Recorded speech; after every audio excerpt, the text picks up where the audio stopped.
oh.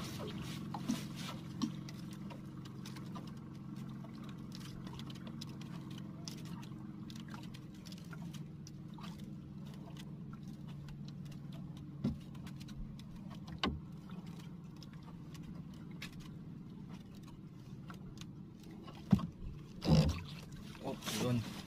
Medyo malaki yung nahuli natin dito kakadwa. Ayan o. Ayan. Medyo malaking bisugo.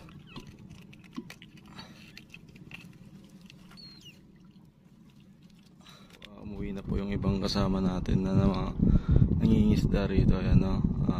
Isang malaking bangka.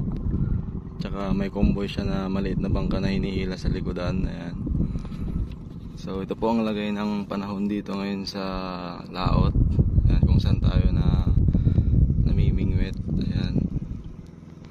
So ayan, ayan. May mga umuwi na po yung ibang kasama ko na